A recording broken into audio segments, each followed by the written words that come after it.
Hello guys, welcome back to my channel. My name is Jaskaran Singh. आज की इस video में मैं आपको क्लास 11th के बारे में बताना चाहता हूँ, क्लास 11th साइंस स्ट्रीम के बारे में। तो जो क्लास 11th है ना, साइंस स्ट्रीम के लिए कुछ बहुत ही टफ पड़ेगी, टू बी वेरी ऑनेस्ट। और आपने ये सबसे सुना ही होगा कि बहुत टफ होता है, बहुत टफ होता है। एंड एक्चुअली में ये बहुत टफ है, क्योंकि जो आप 11th में जब जाते हो तो कुछ कंसेप्ट्स ऐसे होते हैं जो आपको समझाएगा नहीं कोई, क्योंकि वो बड़ी क्लासेस का टॉपिक है।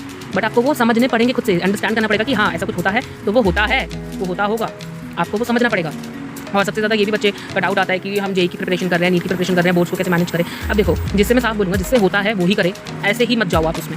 ऐसे आपका पूरा 11th बर्बाद होगी अगर आप जेई नीट का, अगर आपको पता है कि आप नहीं कर पाओगे।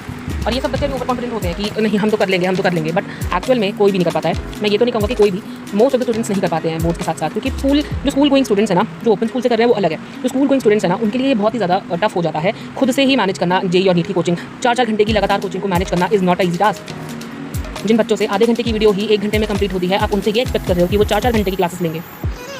मैंने ये गलती की थी एंड मैंने बीच में ही छोड़ दिया था, जिसकी वजह से मेरी 11th पूरी खराब हो गई थी।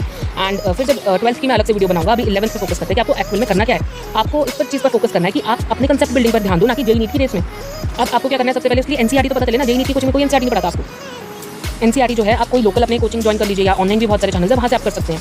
साइंस के लिए बहुत अच्छे चैनल है, मुनील सर है, नेक्स्ट टॉपर्स है, और बहुत अच्छे चैनल है, लर्नो हब है, बहुत अच्छे चैनल है। क्यों नहीं करोगे वहाँ से? जेई नीट में अभी से ही पढ़ जाओगे। मैं उन बच्चों के लिए कह रहा हूँ जो बच्चे नहीं कर पाएंगे, जिनको थोड़ा सा भी मन में डाउट है कि क्या मेरे से 4-4 घंटे की कोचिंग मैनेज हो जाएगी, तो बेटा नहीं हो पाएगी। I am not demotivating you, ये भी आपको समझना है, डिमोटिवेट नहीं कर रहा हूँ। हाँ, अगर आप में है कि नहीं आप कर सकते हो तो आप करो, ये कोई आपको मना नहीं कर रहा है कोई भी, आप करो। लेकिन जिनसे नहीं हो रहा है वो कहाँ जाए, है ना। जो बच्चे बहुत ज़्यादा वीक तो नहीं है, कोई भी बच्चा वीक नहीं होता है। जिन बच्चों की इतनी टॉलरेंस ही नहीं है, सैचुरेशन जल्दी हो जाता है, वो बच्चे कैसे करेंगे? वो फिर अपनी 11th एंड अप कर देते हैं बर्बाद।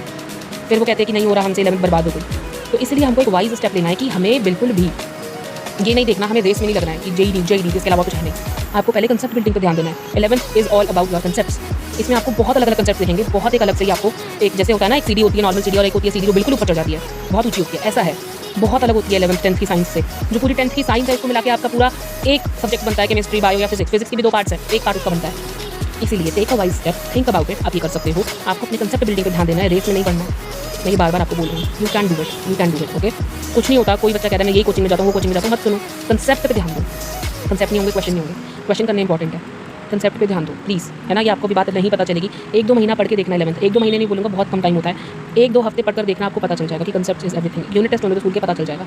प्लीज़ मेरी ये विनती है कि आप प्लीज़ कोई भी रेस में मत लगो। ये सबसे ज़्यादा इंपॉर्टेंट है कि learn at your own pace. भागदौड़ नहीं मचानी है कि ये भी कर लो वो भी कर लो, ठीक है। आई होप आपको ये सब कुछ समझ में आ रहा होगा। जो मैं आपको समझाना चाहता हूँ वो आप तक समझ पा रहे होंगे आप, कि हमें अपने कंसेप्ट पे ध्यान देना है, अपनी पेस से काम करना है। भागदौड़ नहीं मचानी है कि ये भी कर लो वो भी कर लो, वो भी कोचिंग मॉड्यूल कुछ नहीं होता ये सब, ठीक है। You can do it. Okay, bye bye.